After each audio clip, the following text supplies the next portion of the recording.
서울 외곽, 집을 잃게 된 65세 박노인 가족. 그런데 새 집주인이 집을 수리하던 중 천장에서 거액의 돈다발들이 쏟아져 내립니다. 그 돈은 제 아버지가 숨겨둔 것입니다. 제 아버지 돈이에요. 무슨 소리야? 법적으로는 제 것입니다. 치열한 법적 공방을 예고하는데 과연 이 돈의 진짜 주인은 누구일까요?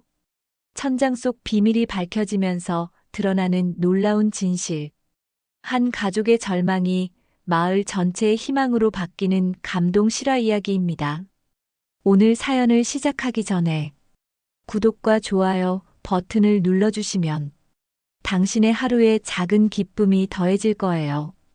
구독과 좋아요는 무료입니다. 그럼 사연 시작하겠습니다. 박노인은 아침 일찍 우편함에서 빨간 봉투를 꺼내 들었습니다. 손이 미세하게 떨렸죠. 이미 예상했던 일이었지만 막상 경매 개시 결정 통지서라는 문구를 보니 가슴이 철렁 내려앉았습니다. 65년을 살아오면서 이런 절망감을 느껴본 적이 없었어요. 거실로 들어서자 아내 옥순이가 걱정스러운 표정으로 다가왔습니다. 여보, 그게 뭐예요? 옥순이의 목소리는 이미 답을 알고 있다는 듯 떨리고 있었죠. 박노인은 묵묵히 통지서를 건넸습니다. 옥순이는 종이를 받아들고는 그 자리에 주저앉았어요. 이제 정말 끝인가 봐요. 옥순이의 눈가에 눈물이 맺혔습니다. 30년 넘게 살아온 이 집에서 쫓겨나야 한다는 현실이 실감났죠. 박노인은 아내 옆에 앉으며 어깨를 토닥였습니다. 미안해, 옥순아. 내가 사업만 제대로 했어도. 은퇴 후 시작한 소규모 치킨집은 처음엔 나름 잘 됐습니다. 동네 사람들이 자주 찾아와 주었고 박노인도 희망을 품었죠. 하지만 대형 프랜차이즈들이 하나둘 들어서면서 손님이 줄기 시작했어요. 월세도 오르고 재료비도 계속 올랐습니다. 결국 적자를 감당하지 못해 가게를 정리할 수밖에 없었죠. 가게 정리 후 몇 개월간은 다른 일자리를 찾아 헤맸습니다. 하지만 60대 후반의 나이에 받아주는 곳이 많지 않았어요. 간혹 있어도 막노동이나 야간 경비 같은 힘든 일들 뿐이었죠. 박노인은 몸이 예전 같지 않아 그런 일을 오래 할 수도 없었습니다. 무릎 관절염 때문에 오래 서 있기도 어려웠어요. 그때부터 집 담보 대출금을 갚기가 어려워졌습니다. 연금으로는 생활비도 빠듯한데 대출 이자까지 감당하기란 불가능했어요. 은행에서 몇 차례 독촉 전화가 왔지만 박노인은 그때마다 조금만 더 시간을 달라고 애원했습니다. 하지만 은행은 냉정했죠. 더 이상 연장은 어렵습니다라는 마지막 통보까지 받았어요. 박노인은 그동안 가족들에게 상황이 이렇게 심각하다는 걸 숨기려 했습니다. 걱정시키고 싶지 않았거든요. 특히 민수는 결혼 준비로 바쁜 시기였고 옥순이는 당뇨 때문에 스트레스를 받으면 안 되는 상황이었어요. 혼자 감당하려 했지만 결국 한계에 부딪혔습니다. 아들 민수가 직장에서 돌아온 시간은 저녁 8시였습니다. 평소보다 늦었죠. 야근이 잦아진 요즘 민수의 얼굴에는 피로가 역력했어요. 거실에서 침묵하고 있는 부모를 보자 민수는 직감했습니다. 아버지, 경매 통보 왔나요? 박노인은 고개를 끄덕였습니다. 민수는 깊은 한숨을 내쉬었어요. 제가 대출을 더 받아볼게요. 아직 방법이 있을 거예요. 하지만 박노인은 고개를 저었습니다. 아들아, 너마저 빚더미에 앉힐 순 없다. 이미 내 적금까지 깨서 이자 갚느라 고생시켰잖니. 실제로 민수는 결혼 자금으로 모아둔 적금을 해약해서 아버지에게 드린 적이 있었어요. 그 돈으로 몇 개월간은 대출 이자를 낼 수 있었지만 근본적인 해결책은 되지 못했죠. 민수의 약혼자도 이 사실을 알게 되면서 결혼 날짜를 미루자고 했습니다. 박노인은 그 일로 더욱 죄책감을 느꼈어요. 가족 3명은 거실에 둘러앉았습니다. 벽에 걸린 가족 사진들이 눈에 들어왔어요. 민수가 초등학교에 입학하던 날, 중학교 졸업식, 대학교 합격 발표 후 찍은 사진까지. 이 집은 단순한 거주 공간이 아니었습니다. 가족의 역사가 고스란히 담긴 보금자리였죠. 이 집만은 지키고 싶었는데 박노인의 목소리가 떨렸습니다. 아버지로서 가장으로서 가족을 지켜야 한다는 책임감이 무겁게 짓눌렀어요. 옥순이는 남편의 손을 꽉 잡았습니다. 여보, 당신 잘못이 아니에요. 우리 모두 최선을 다했잖아요. 민수가 벽 한쪽을 바라보며 말했습니다. 저기 제 키 재던 자국도 아직 있네요. 벽지가 낡아서 여러 번 덧바른 흔적 사이로 연필로 그어진 선들이 희미하게 남아 있었어요. 민수가 자라면서 매년 키를 재던 추억의 흔적이었죠. 어린 시절 크리스마스 때마다 장식했던 벽면 못자국도 여전히 남아 있었습니다. 부엌으로 가보니 옥순이가 손수 붙여놓은 식단표도 냉장고에 그대로 붙어 있었어요. 당뇨 관리를 위해 매주 작성했던 것들이었죠. 가스레인지 옆 벽에는 민수가 초등학생일 때 그린 낙서도 희미하게 남아 있었습니다. 페인트로 여러 번 덧칠했지만 완전히 지워지지 않았던 거예요. 부엌 문틈에는 옥순이가 손수 만든 김치 냉장고 위치 표시도 남아 있었습니다. 이사 올 때 정확한 자리에 놓으려고 표시해둔 것이었는데 이제는 그런 세심함도 무의미해졌어요. 작은 것 하나하나가 모두 이별해야 할 추억이 되어버렸습니다. 옥순이는 벌떡 일어나서 이사 준비를 시작하겠다고 말했지만 발걸음이 무거웠어요. 안방 옷장을 열어보니 민수 어릴 때 옷들이 아직도 정리되지 않은 채 남아 있었습니다. 첫돌 때 입혔던 한복, 초등학교 입학식 때 새로 산 정장까지 버릴 수도 없고 가져갈 수도 없는 물건들이었죠. 언제까지 나가야 하나요? 민수가 조심스럽게 물었습니다. 박노인은 통지서를 다시 펼쳐보며 답했어요. 2달 후에 경매가 진행된대. 그 전까지는 여기 있을 수 있어. 2달이라는 시간이 길게 느껴졌지만 동시에 너무 짧게만 느껴졌죠. 민수는 자신의 방으로 들어가서 책상 서랍을 열어봤습니다. 중학교 때 쓰던 일기장이 나왔어요. 첫 페이지를 넘겨보니 우리 집이 세상에서 가장 좋다라는 어린 시절의 글씨가 보였습니다. 그때는 정말 그렇게 믿었죠. 이 집에서 영원히 살 것이라고 생각했어요. 책꽂이에는 아직도 어릴 때 읽던 동화책들이 꽂혀 있었습니다. 거실 소파에 다시 모인 가족들의 마음은 복잡했습니다. 화가 나기도 하고 슬프기도 하고 막막하기도 했어요. 박노인은 창밖을 바라보며 중얼거렸습니다. 젊었을 때는 이런 일이 남의 이야기인 줄만 알았는데 옥순이가 남편의 어깨에 기대었습니다. 그래도 우리 건강하잖아요. 다시 시작할 수 있어요. 밤늦게까지 가족은 앞으로의 계획을 세우려 했지만 쉽지 않았습니다.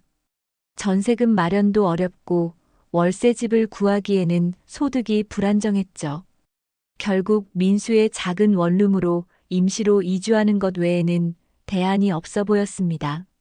하지만 그것도 임시 방편일 뿐이었어요. 세 사람이 원룸에서 살기에는 너무 좁았거든요.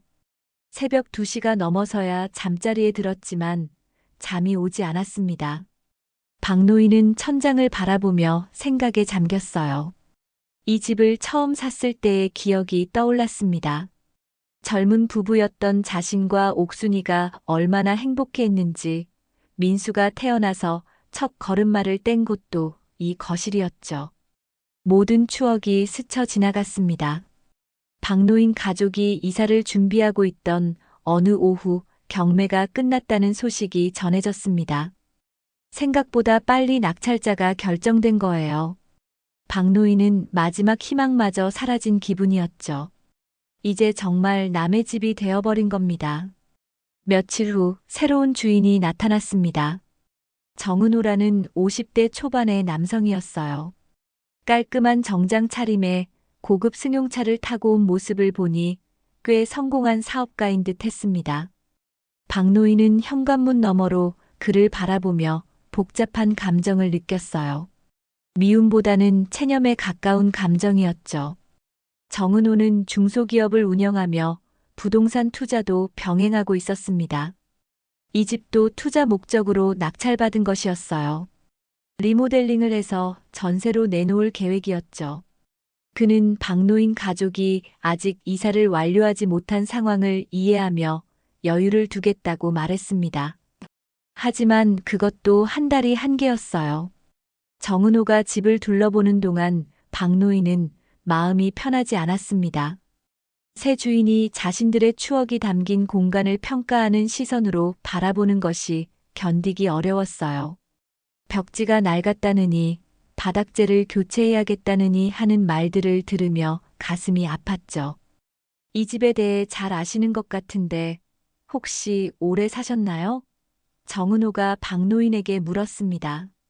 30년 넘게 살았습니다. 박노인의 대답은 짧았어요.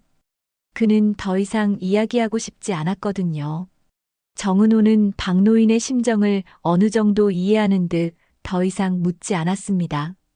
며칠 후 정은호는 본격적인 리모델링 계획을 세우기 위해 다시 집을 찾았습니다. 이번에는 인테리어 업체 직원들과 함께 왔어요.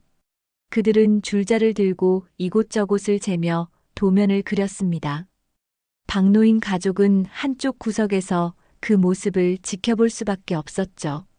천장 누수 흔적이 있네요. 여기는 수리가 필요할 것 같은데요.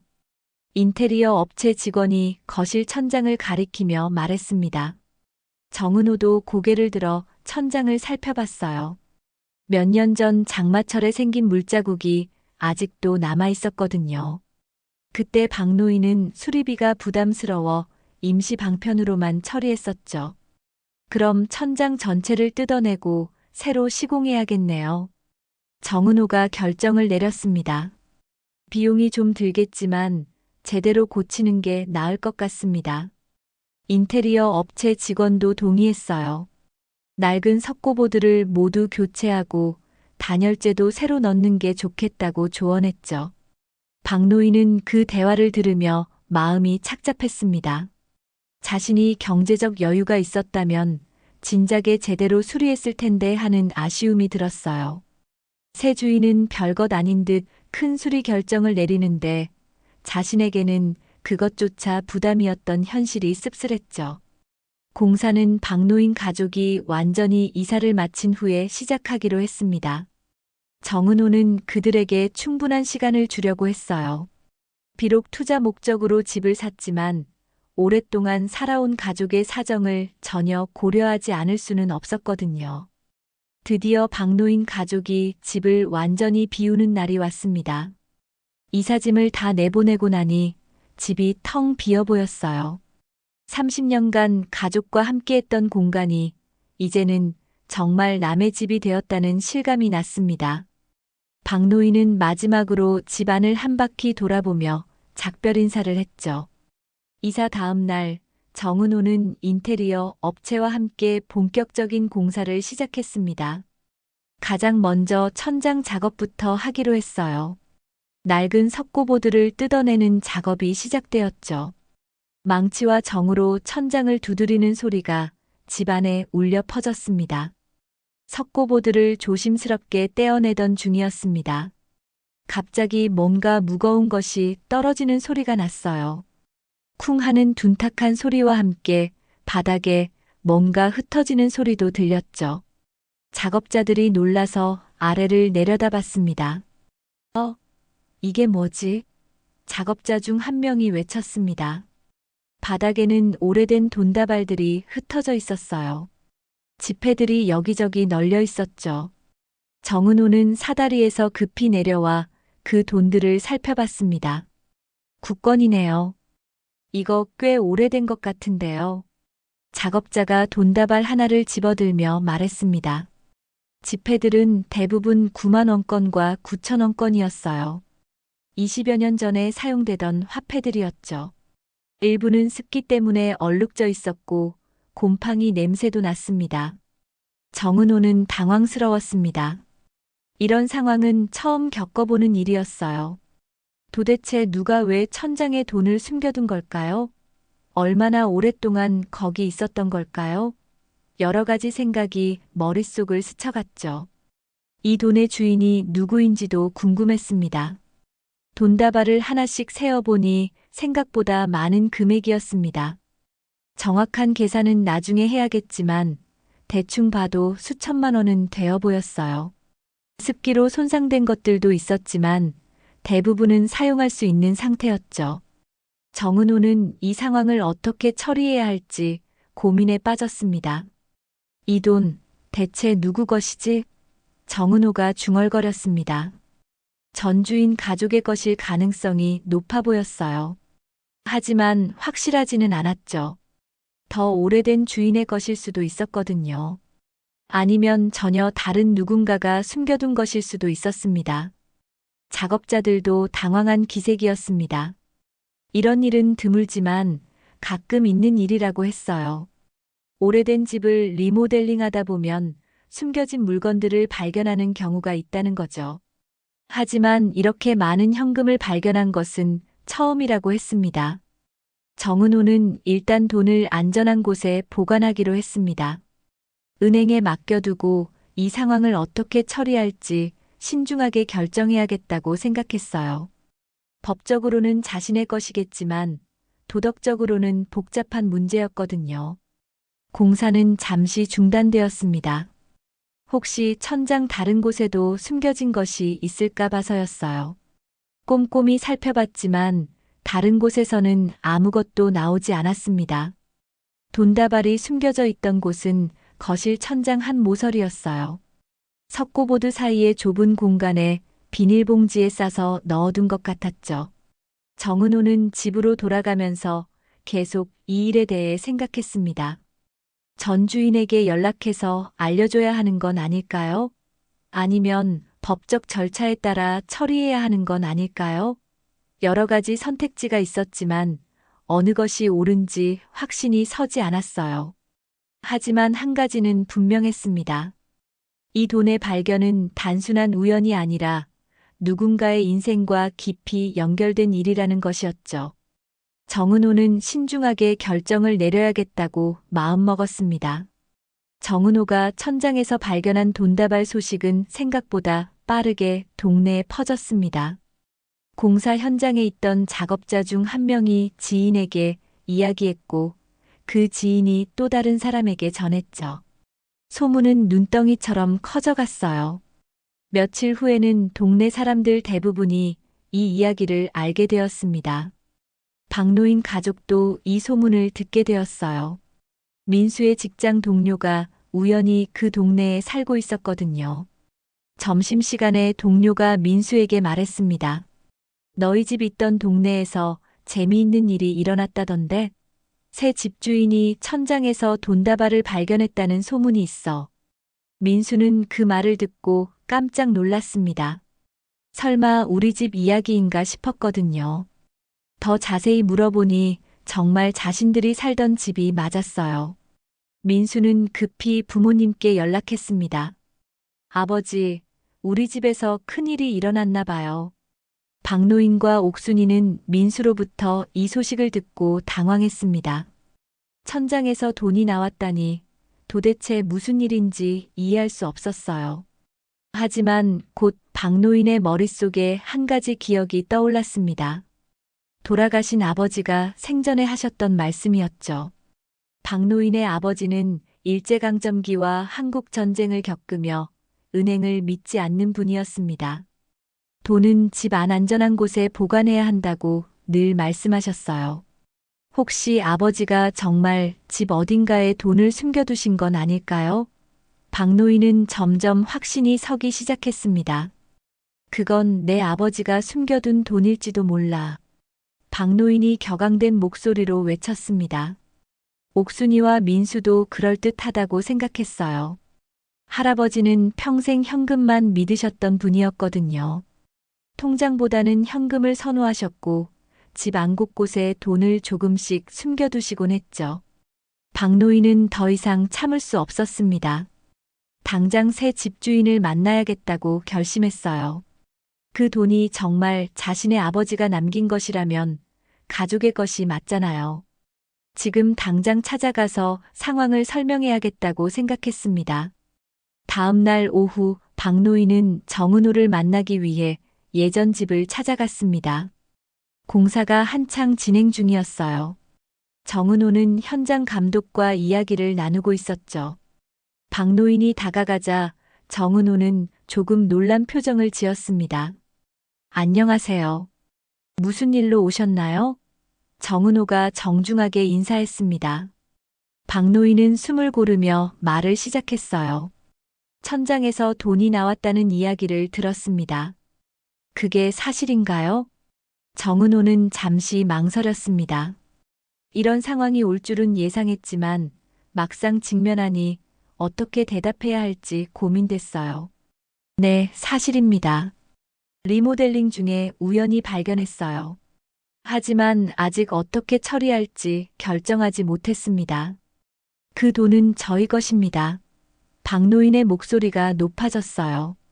제 아버지가 숨겨두신 돈이 분명해요. 아버지는 평생 은행을 믿지 않으시고 집안에 돈을 보관하셨거든요. 그 돈을 저희에게 돌려주세요. 정은호는 당황했습니다. 전혀 예상하지 못한 상황은 아니었지만 실제로 이런 주장을 들으니 어떻게 반응해야 할지 막막했어요. 잠시만요. 차근차근 이야기해 봅시다. 증거가 있으신가요? 정말 당신 아버지의 것이라는 확실한 증거 말입니다. 박노인은 말문이 막혔습니다. 구체적인 증거라고 할 만한 것이 없었거든요. 단지 아버지의 성향과 과거 행동을 바탕으로 한 추측일 뿐이었죠. 하지만 마음속 확신은 변하지 않았어요. 그 돈이 아버지의 것이라고 믿어 의심치 않았습니다. 증거라고 할 만한 건 없지만 저는 확신합니다. 정은호가 냉정하게 대답했어요. 법적으로 이 집은 제 겁니다. 집 안에서 발견된 것도 당연히 제 것이죠. 물론 도덕적으로는 복잡한 문제라는 것도 이해합니다만. 박노인의 얼굴이 붉어졌습니다. 법적으로는 그렇다고 해도 도덕적으로는 어떻습니까? 그 돈 때문에 저희 가족이 얼마나 고생했는지 아세요? 집까지 잃게 된 마당에 아버지가 남겨주신 마지막 유산마저 빼앗기면 안 됩니다. 정은호도 점점 목소리가 높아졌어요. 저도 정당하게 경매를 통해 이 집을 샀습니다. 그런데 갑자기 나타나서 근거도 없이 자기 것이라고 주장하시면 곤란하죠. 감정적으로 이해는 하지만 법적인 절차는 따라야 합니다. 두 사람의 대화는 점점 격해져 갔습니다. 박노인은 수십 년간 이 집에서 살았다는 점을 강조했어요. 정은호는 합법적인 절차를 통해 집을 취득했다는 점을 내세웠죠. 서로의 입장은 평행선을 달렸습니다. 주변에서 공사하던 작업자들도 두 사람의 언쟁을 지켜봤어요. 어느 쪽의 말이 맞는지 판단하기 어려운 상황이었죠. 박노인의 절박함도 이해가 되고 정은호의 입장도 틀리지 않았거든요. 그럼 이렇게 합시다. 정은호가 제안했어요. 일단 변호사와 상담해보죠. 법적으로 어떻게 처리해야 하는지 알아본 다음에 결정합시다. 저도 이런 경우가 처음이라 정확한 절차를 모르겠어요. 박노인은 변호사라는 말에 위축됐습니다. 경제적으로 여유가 없는 상황에서 법정 다툼을 벌일 엄두가 나지 않았어요. 하지만 포기할 수도 없었죠. 그 돈이 정말 아버지의 유산이라면 어떻게든 되찾아야 했습니다. 알겠습니다. 저도 법적으로 알아보겠어요. 박노인이 떨리는 목소리로 대답했습니다. 하지만 그 돈이 제 아버지 것이라는 확신은 변하지 않을 겁니다. 꼭 증명해서 되찾겠어요. 정은호는 박노인의 모습을 보며 마음이 편하지 않았습니다. 상대방의 절박함을 외면할 수는 없었거든요. 하지만 그렇다고 해서 법적 절차 없이 돈을 넘겨줄 수도 없는 노릇이었어요. 이 문제는 생각보다 복잡해질 것 같았습니다. 그날 밤 박노인은 가족들과 대책 회의를 열었습니다. 민수가 말했어요. 아버지, 우리도 변호사를 구해야 할 것 같아요. 상대방도 변호사와 상담한다고 했잖아요. 하지만 박노인은 변호사 비용이 걱정됐습니다. 옥순이가 제안했어요. 일단 법률구조공단에 상담받아보는 게 어떨까요? 거기서 도움을 받을 수 있을지도 몰라요. 박노인은 고개를 끄덕였습니다. 어떤 방법이든 써봐야겠다고 생각했어요. 상황은 점점 복잡해져 갔습니다. 단순히 돈을 발견한 사건이 이제는 법적 분쟁으로 번질 기세였어요. 양쪽 모두 자신들의 권리를 주장하며 한 발짝도 물러서지 않았죠. 과연 이 문제가 어떻게 해결될지 예측하기 어려운 상황이었습니다. 박노인과 정은호의 대립이 시작된 지 일주일이 지났습니다. 양쪽 모두 변호사와 상담을 받으며 법적 근거를 마련하려고 애쓰고 있었어요. 박노인은 법률구조공단을 통해 도움을 받기로 했고, 정은호는 부동산 전문 변호사를 선임했죠. 박노인의 딸 박지연은 은행원으로 일하면서 법적 문서를 다루는 일이 많았습니다. 아버지를 도우려고 오래된 서류들을 뒤지기 시작했어요. 할아버지와 관련된 자료가 있을지 모른다는 생각에서였죠. 다락방에 보관되어 있던 낡은 상자들을 하나씩 열어봤습니다. 먼지가 가득한 상자 속에서 박지연은 여러 가지 오래된 물건들을 발견했어요. 할아버지가 사용하시던 도장, 낡은 통장, 그리고 손글씨로 적힌 장부들이 있었죠. 그 중에서 특히 눈에 띄는 것이 하나 있었습니다. 할아버지가 직접 쓰신 것으로 보이는 가계부였어요. 가계부를 펼쳐보니 기록이 빼곡히 적혀 있었습니다. 수입과 지출이 상세하게 기록되어 있었어요. 박지연은 한 페이지 한 페이지 꼼꼼히 살펴봤습니다. 할아버지의 꼼꼼한 성격을 알 수 있는 대목이었죠.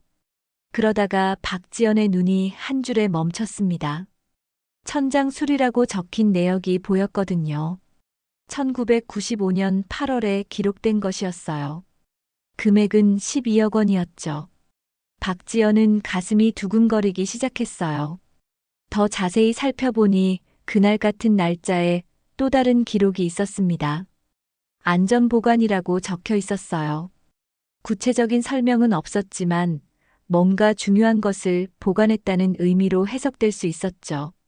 박지연은 이것이 결정적인 증거가 될 수 있다고 생각했습니다. 아버지, 중요한 걸 발견했어요. 박지연이 흥분해서 박노인을 불렀습니다.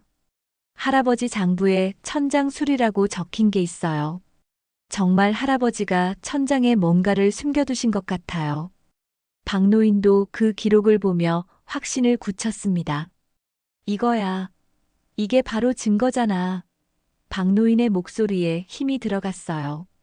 이제 그 돈이 우리 아버지 것이라는 걸 증명할 수 있을 거야. 즉시 정은호에게 연락해서 이 증거를 보여줘야겠다고 생각했죠. 하지만 민수는 조금 신중한 반응을 보였습니다. 아버지, 이 기록만으로는 부족할 수도 있어요. 상대방이 인정하지 않을 수도 있잖아요. 천장 수리와 돈을 숨긴 것 사이의 직접적인 연관성을 증명하기 어려울 수도 있어요. 그래도 이전보다는 훨씬 나은 상황이었습니다. 적어도 할아버지가 천장을 건드린 기록이 있다는 것만으로도 의미가 있었어요. 박노인은 용기를 내서 정은호에게 다시 연락했습니다. 중요한 증거를 발견했다며 만나자고 제안했죠. 정은호는 박노인의 연락을 받고 조금 당황했습니다. 벌써 증거를 찾았다는 것인가요? 하지만 호기심도 생겼어요. 도대체 어떤 증거를 가지고 올지 궁금했거든요. 만나서 이야기를 들어보기로 했습니다. 다음 날 오후 두 사람은 근처 커피숍에서 만났습니다. 박노인은 할아버지의 장부를 가져왔어요. 박지연도 함께 와서 아버지를 도왔죠. 이 기록을 보세요. 할아버지가 천장 수리를 하셨다는 증거입니다. 박노인이 장부를 펼쳐 보였습니다. 정은호는 그 기록을 자세히 살펴봤습니다. 확실히 천장 수리라는 내역이 적혀 있었어요. 하지만 여전히 의심스러운 부분이 있었죠. 천장을 수리했다고 해서 반드시 돈을 숨겼다고 볼 수는 없잖아요. 게다가 20년도 넘은 기록인데 정확성을 어떻게 보장하겠습니까? 박지연이 나섰습니다. 저희 할아버지는 평생 꼼꼼하게 가계부를 쓰셨어요. 이 기록은 믿을 만합니다. 그리고 같은 날짜에 안전보관이라는 기록도 있어요. 이건 뭔가 중요한 걸 숨겨두셨다는 의미 아닐까요? 정은호는 여전히 확신이 서지 않았습니다. 증거라 하기엔 애매하죠. 20년 넘은 낡은 메모일 뿐이에요. 법정에서 이것만으로 소유권을 인정받을 수 있을까요? 그는 변호사와 상담한 내용을 떠올렸어요. 명확한 증거 없이는 어렵다는 조언을 받았거든요. 박노인의 얼굴이 붉어졌습니다. 그럼 어떤 증거를 원하시는 건가요? 돌아가신 아버지더러 직접 나와서 증언이라도 하라는 말씀입니까? 우리가 할 수 있는 건 다 했어요. 이 이상 무엇을 더 증명하라는 거죠? 정은호도 점점 감정이 올라왔어요. 저도 이런 상황이 처음이라서 어떻게 해야 할지 모르겠습니다. 하지만 법적 절차는 따라야죠. 감정만으로는 해결할 수 없는 문제예요. 내일 제 변호사를 만나보겠습니다. 박지연이 중재에 나섰습니다. 잠깐만요. 서로 감정적으로 대하지 말고 차근차근 해결해 봅시다. 저희도 더 찾아보겠어요. 혹시 다른 증거가 있을지 모르니까요. 시간을 좀 더 주실 수 있나요? 정은호는 잠시 생각에 잠겼습니다. 사실 그도 이 문제로 스트레스를 받고 있었어요. 단순한 부동산 투자가 이렇게 복잡한 문제로 번질 줄은 예상하지 못했거든요. 일주일만 더 기다려보겠습니다. 그동안 서로 더 알아보죠. 회의를 마치고 돌아가는 길에 박노인은 답답한 마음을 감출 수 없었습니다. 분명한 증거라고 생각했는데 상대방은 인정하지 않았어요. 과연 다른 증거를 더 찾을 수 있을까요? 점점 불안해지기 시작했습니다. 며칠 후 정은호는 변호사 사무실을 찾았습니다. 변호사는 박노인 가족이 제시한 증거를 검토한 후 의견을 말했어요. 법적으로는 충분하지 않습니다. 추정에 불과해요. 하지만 상대방이 계속 문제를 제기할 가능성이 높으니 조심해야 합니다. 그럼 어떻게 하는 게 좋을까요? 정은호가 물었습니다. 변호사는 신중하게 답했어요. 일단 법적으로는 문제 없습니다. 하지만 언론이나 여론의 압력이 있을 수 있어요. 요즘은 소셜미디어가 발달해서 이런 일이 화제가 되면 곤란할 수도 있거든요. 정은호는 그 말을 듣고 새로운 걱정이 생겼습니다. 정말로 이 일이 공론화되면 어떻게 될까요? 자신의 사업에도 영향을 미칠 수 있었어요. 하지만 그렇다고 해서 근거 없이 돈을 포기할 수도 없는 노릇이었죠. 금액이 상당했기에 은호도 탐이 나지 않는 건 아니었거든요. 한편 박노인 가족은 계속해서 증거 찾기에 매달렸습니다. 친척들에게도 연락해서 할아버지에 대한 기억을 되짚어 봤어요. 혹시 할아버지가 돈을 숨겨뒀다는 이야기를 들은 적이 있는지 물어봤죠. 하지만 뚜렷한 증언을 얻지는 못했습니다. 상황은 점점 교착 상태로 빠져들고 있었어요. 양쪽 모두 자신들의 입장을 고수하며 한 발짝도 물러서지 않았죠. 법적 분쟁으로 번질 가능성이 높아지고 있었습니다. 과연 이 문제가 평화롭게 해결될 수 있을까요? 정은호와 박노인 가족 사이의 갈등이 한 달째 계속되고 있었습니다. 양쪽 모두 변호사를 통해 법적 대응을 준비하고 있었어요. 박노인은 법률구조공단의 도움을 받아 소송 준비를 하고 있었고, 정은호도 부동산 전문 변호사와 함께 대응 방안을 모색하고 있었죠. 박지연은 아버지를 위해 더 많은 증거를 찾으려고 노력했습니다. 할아버지와 친하게 지냈던 동네 어르신들을 찾아다니며 증언을 수집했어요. 몇몇 분들이 할아버지가 현금을 선호하셨다는 증언을 해주셨지만 구체적으로 천장에 숨겨뒀다는 직접적인 증언은 없었죠. 대부분 기억이 흐릿하거나 추측에 의존한 이야기들이었습니다. 할아버지 친구분들은 이미 많이 돌아가셨거나 치매에 걸리신 분들이 대부분이었어요. 간혹 기억하시는 분들도 있었지만 구체적인 내용까지는 알려주지 못했습니다. 그냥 그분이 은행을 안 믿으셔서 집에 현금을 보관하셨다는 정도의 증언만 받을 수 있었죠. 민수는 직장에서도 이 일 때문에 집중하기 어려웠습니다. 동료들도 이 상황을 알고 있어서 격려해 주려 했지만 마음이 편하지 않았어요. 약혼자와의 관계도 어색해졌죠. 결혼 자금 문제로 이미 한 번 어려움을 겪었는데 또 다른 문제가 생긴 상황이었거든요. 약혼자 집에서도 이 일을 어떻게 생각할지 걱정됐습니다. 매일 밤 민수는 법률 사이트를 뒤져가며 유사한 판례를 찾아봤어요. 하지만 명확한 답을 얻기는 어려웠죠. 어떤 경우에는 발견자가 소유권을 인정받았고 어떤 경우에는 원래 소유자에게 돌려줘야 한다는 판결이 있었거든요. 상황에 따라 다르게 판단되는 것 같았어요. 그런 어느 날 밤 박노인은 갑자기 가슴이 답답하다고 호소했습니다. 숨쉬기가 어렵고 왼쪽 팔이 저렸어요. 옥순이는 즉시 심상치 않다는 것을 깨달았죠. 여보, 병원에 가야겠어요. 급하게 응급실로 향했습니다. 택시를 잡으려 했지만 밤늦은 시간이라 쉽지 않았어요. 결국 119에 신고해서 응급차로 이송됐습니다. 응급실 의사는 심전도 검사 후 심각한 표정을 지었습니다. 심근경색 초기 증상으로 보입니다. 즉시 시술을 받으셔야 해요. 박노인은 의식은 있었지만 매우 위험한 상태였어요. 스트레스가 주요 원인 중 하나였죠.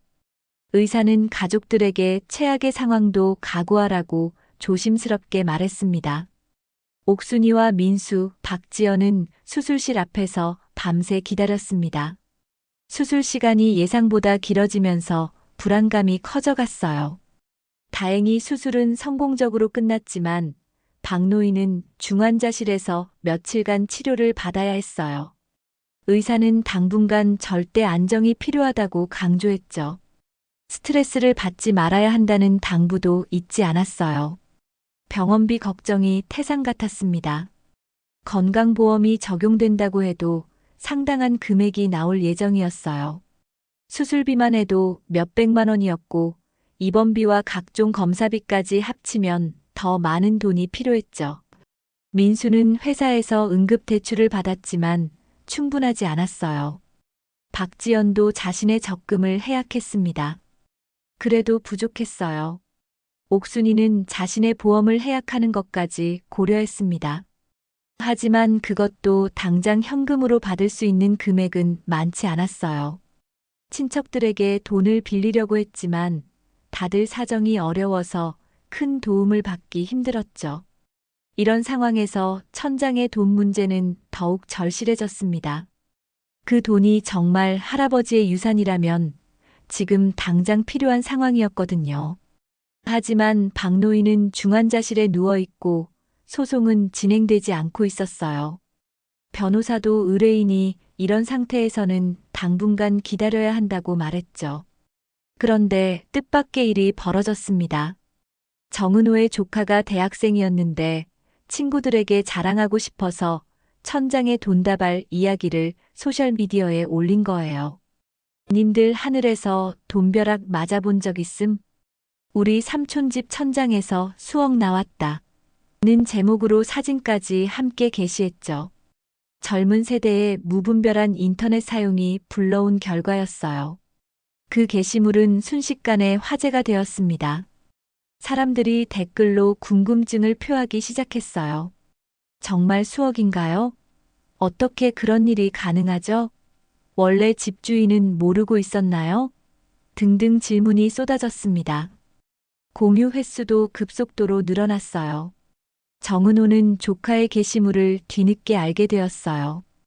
깜짝 놀라서 즉시 삭제하라고 했지만 이미 늦었죠. 여러 커뮤니티 사이트로 퍼져나간 상태였어요. 심지어 지역 온라인 신문에서도 관심을 보이기 시작했습니다. 정은호는 조카를 심하게 꾸짖었지만 이미 벌어진 일이었어요. 며칠 후 지역 언론에서 이 사건을 다뤘습니다. 천장에서 발견된 거액의 현금, 과연 누구의 것인가라는 제목의 기사가 실렸어요. 익명으로 처리되었지만 동네 사람들은 누구인지 다 알고 있었죠. 인터넷 댓글들도 활발히 달리기 시작했습니다. 기사 조회수도 상당했어요. 댓글들은 대부분 박노인 가족을 지지하는 내용이었어요. 30년 넘게 살던 집에서 나온 돈인데 당연히 원래 주인 것 아닌가요? 새 집주인이 너무 욕심 부리는 것 같네요. 도덕적으로 문제가 있어 보입니다. 그러게 새 집주인 그냥 날로 먹으려고 하네. 양심 있나? 전 주인이 미리 알았다면 집이 경매로 넘어가지도 않았겠네. 양심 없는 새 주인 만나서 집도 잃고 돈도 잃고 불쌍하다. 등등 정은호에게 불리한 여론이 형성되었죠. 심지어 정은호의 신상 정보를 찾으려는 사람들도 나타났어요. 정은호는 이런 상황이 당황스러웠습니다. 자신은 법적으로 정당한 절차를 밟고 있다고 생각했는데 사람들은 자신을 욕심쟁이로 보고 있었어요. 회사 직원들도 이 소식을 알게 되면서 분위기가 어색해졌죠. 몇몇 직원들은 정은호를 보는 시선이 달라졌다고 느꼈습니다. 더 큰 문제는 언론의 관심이 계속 이어진다는 점이었습니다. 몇몇 방송사에서도 취재 의뢰가 들어왔어요. 휴먼 다큐 프로그램에서 이 사연을 다루고 싶다는 연락도 왔죠. 정은호는 모든 취재 요청을 거절했지만 압박감을 느끼기 시작했습니다. 집 앞에는 간혹 기자들이 나타나기도 했어요. 한편 박노인이 입원했다는 소식도 동네에 퍼졌어요. 사람들은 스트레스 때문에 쓰러졌다며 더욱 동정적인 반응을 보였습니다. 정은호 때문에 노인이 병원에 입원하게 됐다는 식으로 이야기가 와전되기도 했어요. 온라인 댓글들은 더욱 격해졌죠. 정은호의 변호사도 상황이 복잡해졌다고 우려를 표했습니다. 법적으로는 문제없지만 여론의 압박이 계속되면 사업에도 영향을 미칠 수 있어요. 이런 상황에서는 타협점을 찾는 것도 하나의 방법입니다. 라고 조언했죠. 하지만 구체적인 해결책을 제시하지는 못했어요. 하지만 정은호도 억울한 마음이 있었습니다. 자신이 뭔가 잘못한 것도 아닌데 왜 이런 비난을 받아야 하는지 이해할 수 없었어요. 합법적으로 집을 샀고 우연히 발견한 것을 가져가는 것이 그렇게 큰 죄인가 싶었죠. 밤잠을 이루지 못하는 날들이 늘어갔습니다. 병원에서 박노인은 뉴스를 통해 이 상황을 알게 되었습니다. 민수가 스마트폰으로 기사를 보여줬거든요. 박노인은 복잡한 심정이었어요. 한편으로는 사람들이 자신을 지지해주는 것이 고마웠지만 다른 한편으로는 일이 이렇게 커진 것이 부담스러웠죠. 자신 때문에 다른 사람이 곤란해지는 것 같아 미안한 마음도 들었습니다. 아버지, 이제 상황이 우리한테 유리해졌어요. 민수가 희망적으로 말했습니다. 하지만 박노인은 걱정이 앞섰어요. 이렇게 되면 상대방도 더 강하게 나올 것 같았거든요. 게다가 자신의 건강 문제로 소송을 제대로 진행할 수 있을지도 의문이었습니다. 박노인이 중환자실에서 서서히 회복되고 있는 동안 박지연은 아버지를 위해 더 많은 증거를 찾기 위해 노력을 계속했습니다. 언론의 관심이 높아진 상황에서 뭔가 결정적인 증거를 찾아야 한다는 압박감을 느끼고 있었어요. 할아버지와 관련된 모든 자료를 다시 한번 꼼꼼히 살펴보기로 했죠. 다락방에 보관되어 있던 오래된 상자들을 모두 거실로 내려왔습니다. 먼지투성이인 상자들 속에는 할아버지의 흔적이 고스란히 남아 있었어요. 낡은 사진첩, 일기장, 각종 영수증, 그리고 여러 가지 중요해 보이지 않는 서류들도 가득했죠. 박지연은 하나하나 정성스럽게 살펴봤습니다. 그 중에서도 특히 신경 쓰인 것은 할아버지가 정리해 두신 각종 통장과 관련 서류들이었어요. 은행을 믿지 않으셨다고 하지만 그래도 최소한의 거래는 하셨을 것이라고 생각했거든요. 오래된 통장들을 하나씩 펼쳐보며 거래 내역을 확인해 봤습니다. 대부분의 통장들은 거액의 입출금 내역이 없었어요. 소액의 생활비 정도만 거래하신 것 같았죠. 하지만 한 통장에서 특이한 점을 발견했습니다. 2005년에 상당한 금액이 여러 차례 입금되었다가 한꺼번에 인출된 기록이 있었어요. 더 자세히 살펴보니 그 입금들은 모두 같은 날짜에 여러 명의 이름으로 되어 있었습니다. 김 씨, 이 씨, 박 씨 등 동네 주민들의 성씨였어요. 그리고 메모란에는 상조회라는 글자가 적혀 있었죠. 박지연은 이상하다는 생각이 들었습니다. 상조회가 무엇인지 정확히 몰랐던 박지연은 어머니 옥순이에게 물어봤어요. 어머니, 할아버지가 상조회를 하셨나요? 옥순이는 잠시 생각해 보더니 대답했습니다. 아, 그러고 보니 아버님께서 동네 상조회를 맡아서 하셨던 것 같아. 돌아가신 지 오래되어서 잘 기억이 안 나네. 상조회라는 것이 동네 주민들이 서로 도우며 장례비를 모아두는 모임이라는 것을 알게 된 박지연은 더욱 자세히 조사해 보기로 했습니다. 혹시 천장에서 발견된 돈과 관련이 있을지도 모른다는 생각이 들었거든요. 인터넷으로 상조회에 대해 검색해 보며 이해를 높여갔어요. 그러던 중 또 다른 중요한 발견을 했습니다. 오래된 서류 뭉치 사이에서 상조회 회원 명단과 규약이 적힌 종이를 발견한 거예요. 할아버지가 직접 손글씨로 작성하신 것 같았죠. 회원은 총 20명이었고 매월 일정 금액을 납부하기로 되어 있었습니다. 더 놀라운 것은 상조회 운영 방법이었어요. 회원들이 낸 돈을 할아버지가 관리하면서 누군가 돌아가시면 그 돈으로 장례를 치러주는 시스템이었죠. 그런데 규약 마지막 부분에 중요한 내용이 있었습니다. 관리자는 회원들의 돈을 안전한 곳에 보관해야 한다고 명시되어 있었어요. 박지연은 가슴이 두근거리기 시작했습니다. 혹시 천장에 숨겨진 돈이 이 상조의 돈인 건 아닐까요? 할아버지가 회원들의 부조금을 안전하게 보관하려고 천장에 숨겨두신 것일지도 모르잖아요. 그렇다면 이 돈은 박노인 가족의 것이 아니라는 뜻이었습니다. 더 확실한 증거를 찾기 위해 박지연은 상조회 관련 서류들을 더 자세히 살펴봤어요.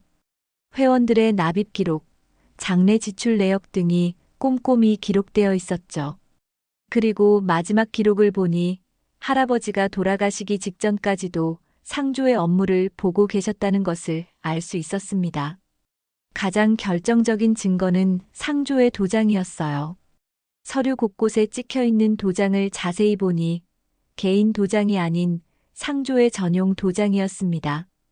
그리고 그 도장이 새겨진 몇 장의 영수증도 발견했어요. 상조의 명의로 된 각종 지출 내역들이었죠. 박지연은 이 모든 증거를 보며 충격적인 사실을 깨달았습니다. 천장에서 발견된 돈이 정말로 할아버지의 개인 재산이 아니라 상조의 공금일 가능성이 높다는 것이었어요. 그렇다면 지금까지 자신들이 주장해온 것이 잘못된 것이었죠. 하지만 확실히 하기 위해서는 실제 발견된 돈다발을 확인해 봐야 했습니다. 혹시 그 돈에 상조의 도장이 찍혀 있는지 봐야 했거든요. 박지연은 정은호에게 연락을 취해 만날 수 있는지 물어봤습니다. 정은호는 박지연의 연락을 받고 조금 놀랐어요. 요즘 언론의 관심 때문에 스트레스를 받고 있던 상황이었거든요.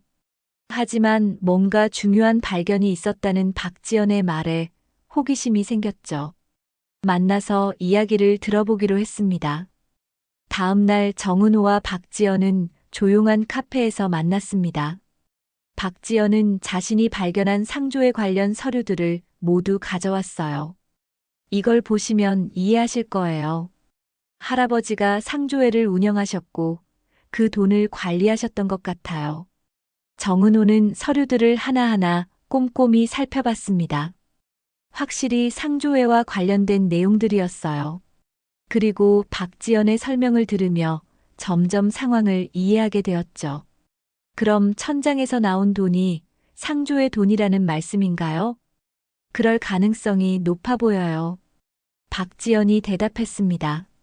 하지만 확실히 하려면 실제 돈다발을 확인해 봐야 해요. 혹시 상조의 도장이 찍혀 있는지 말이에요. 정은호는 잠시 생각해 보더니 고개를 끄덕였습니다. 정은호는 은행에서 돈다발들을 가져왔어요. 안전을 위해 은행 대여금고에 보관하고 있었거든요. 돈다발을 하나씩 펼쳐보니 정말로 몇 개의 지폐 뭉치에 도장이 찍혀 있었습니다. 그리고 그 도장은 박지연이 가져온 서류에 있는 상조의 도장과 똑같았어요.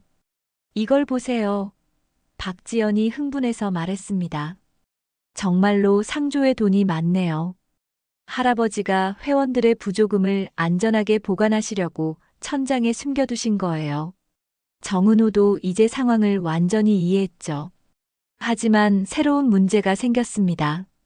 그럼 이 돈의 진짜 주인은 누구인가요? 상조회 회원들인가요? 아니면 이미 해체된 상조회의 자녀 재산으로 봐야 하나요? 법적으로 어떻게 처리해야 할지 막막했어요. 박지연은 잠시 침묵했습니다. 사실 이 발견이 자신의 가족에게는 불리한 것이었거든요. 천장의 돈이 할아버지의 개인 재산이 아니라는 것이 밝혀진 거였으니까요. 하지만 진실을 숨길 수는 없었죠. 정은호는 박지연의 정직함에 감동받았습니다. 자신에게 불리한 증거임에도 불구하고 숨기지 않고 알려준 것이었거든요. 이런 상황에서 진실을 말하기가 쉽지 않았을 텐데 말이에요. 박지연의 인품을 새롭게 보게 되었어요. 그렇다면 우리 모두 이 문제에 대해 다시 생각해 봐야겠네요. 정은호가 말했습니다. 이제 단순히 두 가족 사이의 문제가 아니라 동네 전체와 관련된 문제가 되었으니까요. 상조의 원래 회원들에게도 알려야 할 것 같아요. 박지연은 고개를 끄덕였습니다. 하지만 마음 한편으로는 복잡했어요. 아버지가 그토록 간절히 원하셨던 돈이 결국 가족의 것이 아니라는 사실을 받아들이기 어려웠거든요. 그래도 진실이 밝혀진 것에 대해서는 다행이라고 생각했습니다. 박지연이 상조에 관련 진실을 발견한 후 상황은 예상치 못한 방향으로 흘러갔습니다. 정은호는 이 사실을 어떻게 처리해야 할지 고민에 빠졌어요.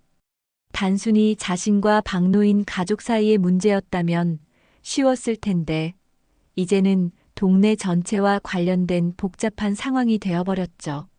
며칠 후 정은호는 언론과의 인터뷰 요청을 더 이상 거절할 수 없는 상황에 이르렀습니다. 계속되는 취재 압박과 온라인상의 비난 여론을 견디기 어려워졌거든요. 회사 직원들도 이 일 때문에 업무에 지장을 받고 있었어요. 결국 정은호는 지역 방송국과의 인터뷰에 응하기로 결정했습니다. 인터뷰 당일 정은호는 카메라 앞에서 떨리는 마음을 가다듬었습니다. 기자가 예상했던 질문들을 쏟아냈어요. 원래 집주인 가족의 어려운 사정을 알고 있으면서도 돈을 돌려주지 않는 이유가 뭔가요? 도덕적으로 문제가 있다고 생각하지 않으세요? 금액이 상당해서 포기할 수가 없었던 건가요? 정은호 씨가 더 가진 사람으로서 베풀 수는 없었을까요? 정은호는 깊은 숨을 내쉬고 답했습니다. 사실 이 문제는 생각보다 복잡합니다. 최근에 새로운 사실을 발견했거든요. 그 돈이 개인의 재산이 아닐 가능성이 높아 보여요. 기자와 시청자들은 갑작스러운 발언에 당황했죠. 정은호는 계속해서 폭탄 발언을 이어갔습니다. 천장에서 발견된 돈에는 상조의 도장이 찍혀 있었어요. 이는 개인 재산이 아니라 동네 주민들의 공동 자금이었을 가능성을 시사합니다. 즉, 내가 가져도 양심에 걸리고 그쪽 가족이 가져도 떳떳하지 못한 돈인 거죠. 이 인터뷰 영상은 곧바로 인터넷에 퍼졌습니다. 사람들의 반응은 극명하게 갈렸어요. 어떤 사람들은 정은호가 진실을 말하고 있다고 생각했고, 어떤 사람들은 변명에 불과하다고 비판했죠. 댓글창은 논쟁의 장이 되었습니다. 박노인 가족도 이 인터뷰를 시청했어요. 병실에서 회복 중이던 박노인은 정은호의 발언을 듣고 충격을 받았습니다. 상조의 이야기는 박지연에게서 들어서 알고 있었지만 이렇게 공개적으로 발표될 줄은 몰랐거든요. 가족들은 어떻게 대응해야 할지 당황했어요. 민수가 분노했습니다. 저 사람이 지금 뭐라는 거예요? 우리를 도둑으로 만들려는 건가요? 하지만 박지연은 침착했어요. 오빠, 그 사람 말이 틀린 건 아니에요. 실제로 상조의 도장이 찍혀 있었으니까요. 우리도 이 사실을 인정해야 해요. 옥순이는 남편을 걱정했습니다. 박노인이 이 충격으로 인해 건강이 더 악화될까봐 두려웠거든요. 여보, 너무 스트레스 받지 마세요. 의사가 절대 안정하라고 했잖아요. 하지만 박노인은 이미 마음의 준비를 하고 있었어요. 며칠 후 동네에서는 긴급 주민 모임이 열렸습니다. 언론의 관심이 높아지면서 이 문제를 공개적으로 해결해야 한다는 목소리가 높아졌거든요. 마을 회관에는 예상보다 많은 사람들이 모여들었어요. 기자들도 여러 참석했죠.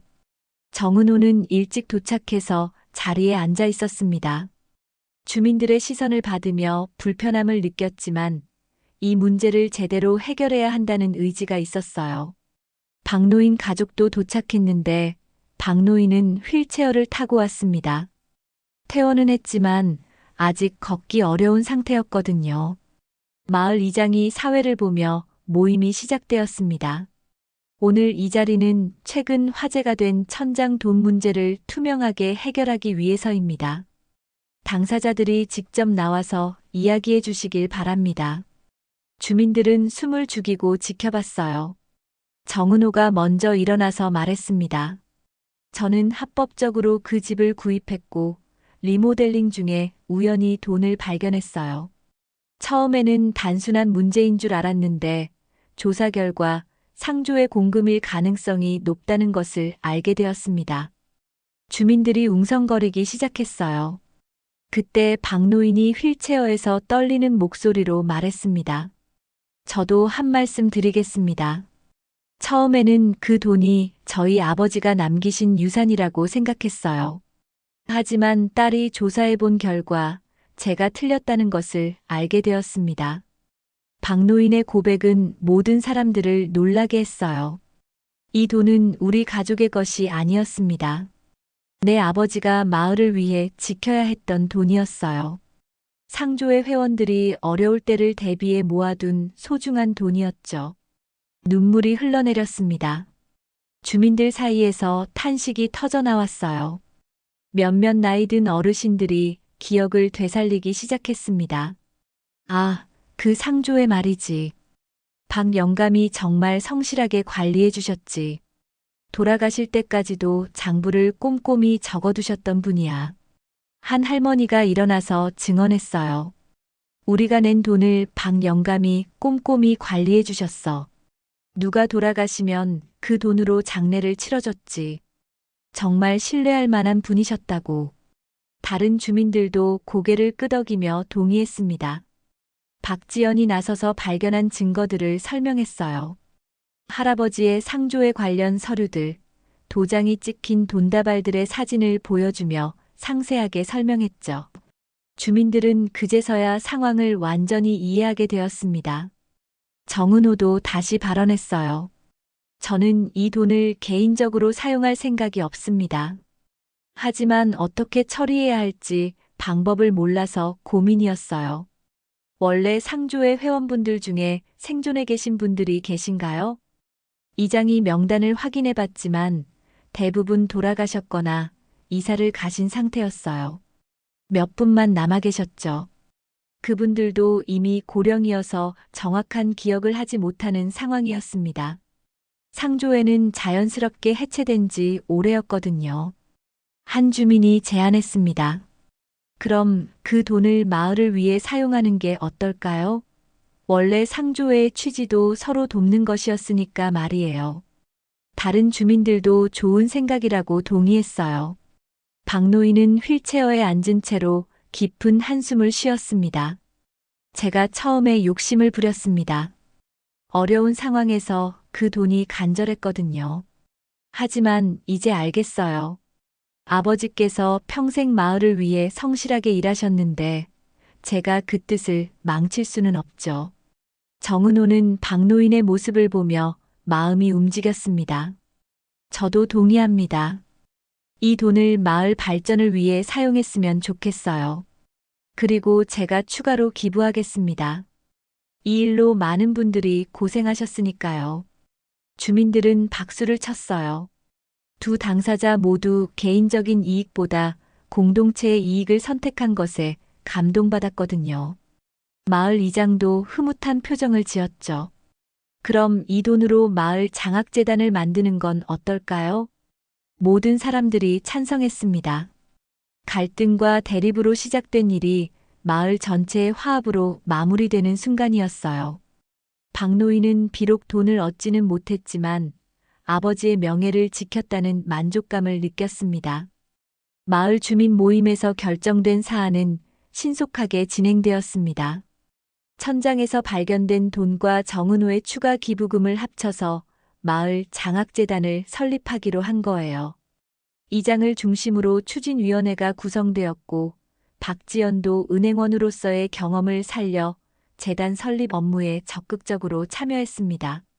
며칠 후 지역 신문에는 새로운 기사가 실렸어요. 갈등에서 화합으로 마을 장학재단 설립이라는 제목이었죠. 이전의 부정적인 보도와는 전혀 다른 따뜻한 내용이었습니다. 댓글들도 두 당사자의 성숙한 결정을 칭찬하는 것들로 가득 찼어요. 박노인은 퇴원 후 집에서 회복하며 이 모든 과정을 지켜봤습니다. 마을 주민들의 의견으로 개인회생 중인 박노인에게 보금자리 지원을 해주었어요. 비록 이전 집에 비하면 평수는 작았지만 옥순과 둘이 살기에는 충분했습니다. 돈을 발견하고 악착같이 품었던 마음은 한결 가벼워졌어요. 아버지가 평생 지켜온 마을 공동체의 정신을 자신도 이어받을 수 있었다는 것에 보람을 느꼈죠. 옥순이는 남편의 변화된 모습을 보며 안도했습니다. 처음에는 돈 때문에 스트레스를 받아서 쓰러지기까지 했는데 이제는 오히려 평온해 보였어요. 여보, 괜찮아요? 아직도 많이 힘들죠? 박노인은 아내의 손을 잡으며 미소를 지었습니다. 괜찮아, 옥순아. 오히려 이제야 마음이 편해졌어. 아버지께서 평생 하신 일이 헛되지 않았다는 걸 알게 되었거든. 박노인의 목소리에는 이전에 없던 평안함이 담겨 있었어요. 돈보다 중요한 것을 깨달은 거였죠. 민수도 아버지의 결정을 존중했습니다. 처음에는 아쉬운 마음이 있었지만 시간이 지나면서 아버지가 옳은 선택을 했다고 생각하게 되었어요. 약혼자도 이 이야기를 듣고 깊은 감동을 받았다며 결혼 날짜를 다시 정하자고 제안했죠. 정은호는 이 일을 계기로 자신의 삶을 되돌아보게 되었습니다. 그동안 돈과 성공에만 집중했었는데 진정으로 의미 있는 것이 무엇인지 깨달았어요.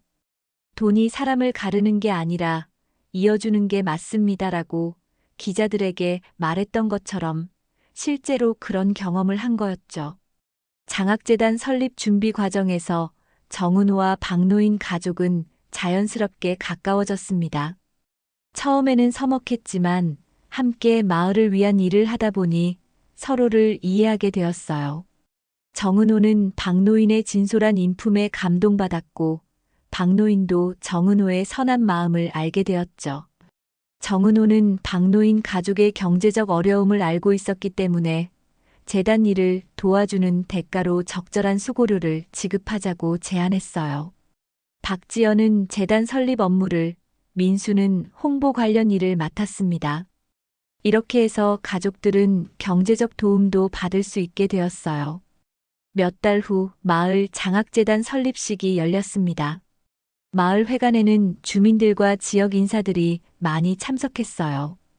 재단 이름은 박노인의 아버지 성함을 따서 지었습니다. 평생 마을을 위해 봉사하신 분의 뜻을 기리기 위해서였죠. 설립식에서 이장이 인사말을 했습니다. 이 재단은 단순한 돈의 문제에서 시작되었지만 우리 마을 공동체의 소중함을 다시 깨닫게 해주었습니다. 앞으로 이 재단을 통해 많은 학생들이 꿈을 키워나갈 수 있을 것입니다. 박노인도 휠체어에 앉은 채로 소감을 밝혔어요. 제 아버지께서 평생 지키고자 했던 마을 공동체의 정신이 이런 형태로 이어지게 되어서 정말 기쁩니다. 비록 저희 가족이 직접적인 혜택을 받지는 못했지만 마음은 더없이 뿌듯합니다. 정은호도 마이크를 잡았습니다. 처음에는 법적인 권리만 생각했었는데 이 과정을 통해 진정한 가치가 무엇인지 배웠습니다. 돈은 혼자 가질 때보다 함께 나눌 때 더 큰 의미를 갖는다는 것을 깨달았어요. 설립식 후에는 첫 번째 장학생 선발이 이루어졌습니다. 마을의 어려운 환경에서도 열심히 공부하는 학생들 중에서 5명을 선발했어요. 그 중에는 박노인의 손녀도 포함되어 있었습니다. 민수의 딸로 이제 막 고등학교에 입학한 학생이었죠. 손녀가 장학금을 받는 모습을 보며 박노인은 눈물을 흘렸습니다. 할아버지가 남기신 유산이 이런 형태로 후손에게 돌아온 것이었어요. 직접적인 현금은 아니었지만 훨씬 더 의미 있는 선물이었죠. 교육을 통해 미래를 만들어가는 기회였거든요. 장학금 수여식에서 손녀는 소감을 발표했습니다.